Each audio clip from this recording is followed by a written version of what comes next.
So you mentioned earlier that deals between two teams that are battling for the playoffs or in the playoffs rarely occur. However, the deal with Philadelphia, we're trying to make the playoffs. Philadelphia clearly is a playoff team. So was this an outlier, this deal, and how did this come about that we were able to grab Fultz? Yeah, I think this is such a strange deal because Markelle's been in such a strange situation.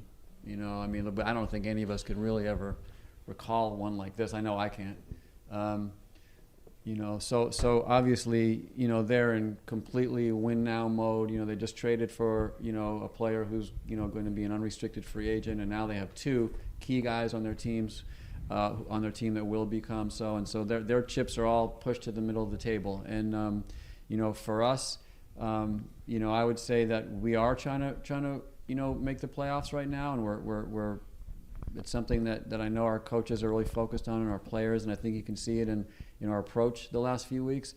But we're also still in the mode of building our future, building our talent level, and so Markelle is really I guess to use your word, an outlier in that he's a 20-year-old with massive potential between two playoff teams, But they've obviously had their own history and experience with Markelle, and we enter into that now with the best of hopes.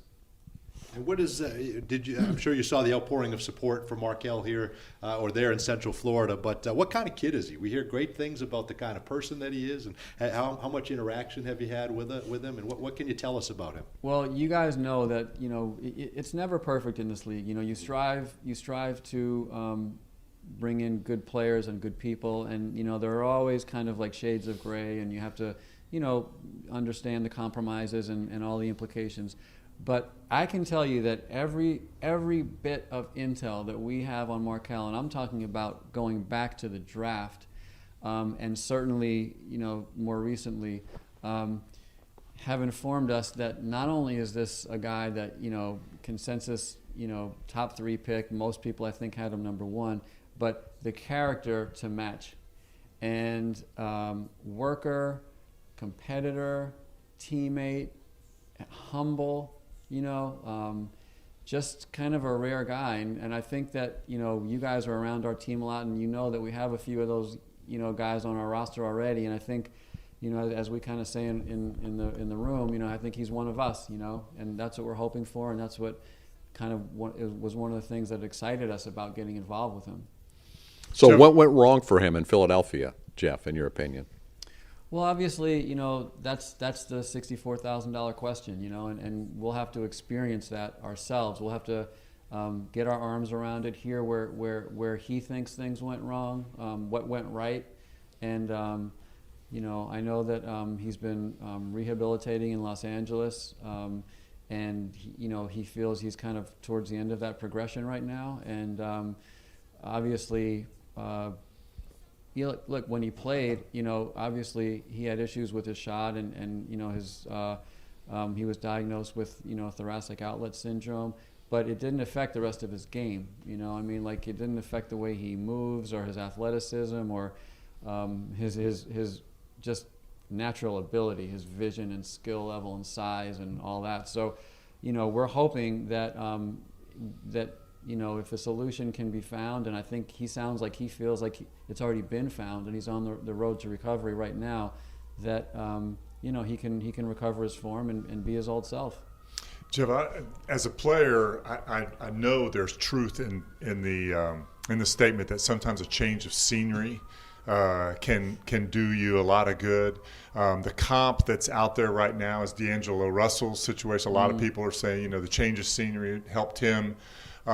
In your history, have you seen other examples where maybe a deal was done, a guy, that you can give our fans that, there's another kind of a comparable situation that you've seen where a guy had a change of scenery and went on to... I think it's so prevalent in this league. I think it happens every day. It really does. Every time a guy switches teams, there's a change of scenery boost. And that's why I'm fond of saying it's not who, it's when. It's not who you play, it's when you play them. It's not who you get as a free agent, it's when you get them. And we all need a change of scenery. We all need to hit the reset button sometimes, And I think that I've been waiting for George to get a change of scenery. I like my scenery. I kind of like my scenery. Listen, sometimes too. there's nothing wrong with your scenery. Some people are wired differently. the grass isn't always greener. That's George. right. My grass is plenty green. Yes, it is. Yes, Perfectly it is. green. So, but we're hoping that that's part of the solution here, and I think that for sure. One comes to mind, but I'm almost hesitant to mention it because this organization was on the wrong side of it. But when I was in Toronto, we traded for Ibaka, and I know that it didn't work out well here, but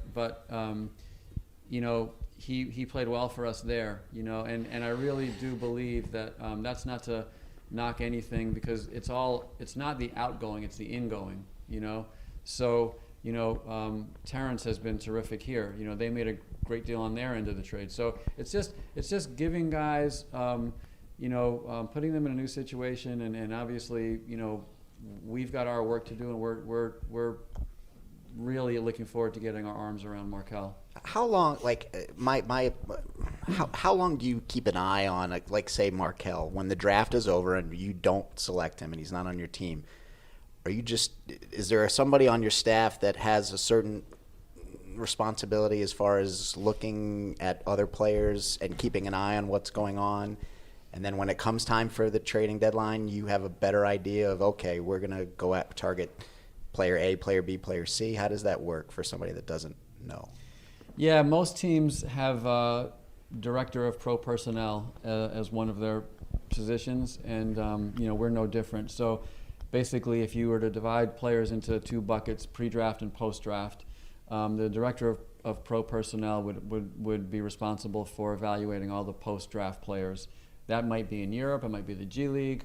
It's kind of a group effort. It's a lot of guys to track, but clearly the guys in the league for sure are players that we all track very closely, and that would be under the director of Bill Pope, our director of pro scouting. Yeah. There's been a lot of talk, and we've mentioned it on the air, and sort of underneath the current of the Fultz deal, that you have positioned the team very well, you and John Hammond, putting in a staff of medical people, player development people, the training, medical, that whole staff. And we see all the new people, and we're not even sure sometimes what their responsibilities are. So kind of give us and the fans an idea of just what does that look like? What is Markelle Fultz stepping into, and how do you feel you're well positioned to help him develop as a young player? That's a great question, David. I really believe, and we talked a lot about this as we were having these discussions leading up to the deadline, that this is why you build strong organizations. To be able to bring a guy like Markelle, who's had his own experiences in, and really you want to have a support staff that's knowledgeable, expert. Broad skill sets across the board. But I think that it's important that you don't farm everything out. We're going to bring in these 5 specialists, and that's not to say that you never consult, but I think it's important that if you can achieve that, then you keep it all, in your family, and so I really feel that, I know I talk about this a lot, and a lot of it doesn't really show up, but it really does matter, the strength of the organization, from analytics to the performance guys, to the coaching staff, to the player development. That stuff matters greatly. And so when you bring in a player like Markelle, who's young and who organizationally we have to put in the best possible position to succeed, I don't think you look at deals like this if you're not confident that you can get him where he needs to get. So he obviously has been working with some people. He has people, or he had Philadelphia's people. Now you're bringing him into an organization that has an infrastructure. We have people. We want him to be in the family, as you said. Is there a conflict between his agent, people that he's talking to, people that he's been dealing with that have been helping him? Now they're put in this situation? Is that something you have to deal with now? And try and, convince him that we want you in this organization and working with our people? Well, I think, there are two parts to that question. I think the first part is the history of it leading up to us getting him. And so obviously, we need to understand, what he's been through and what that's looked like. And really what I think we need to do first is just listen. We need to listen. And once we have done that and understand the approaches that he's taken, the roads that he's gone down, the dead ends and the ones that have turned out positively, then I think the dialogue starts with the people that he's worked with and that he trusts and that he feels have helped him, and our own people, and eventually I think that the skill level and the character of our staff will show itself every day. But that's not to say that we want to steamroll the process that he's been through, and the people that he's worked with.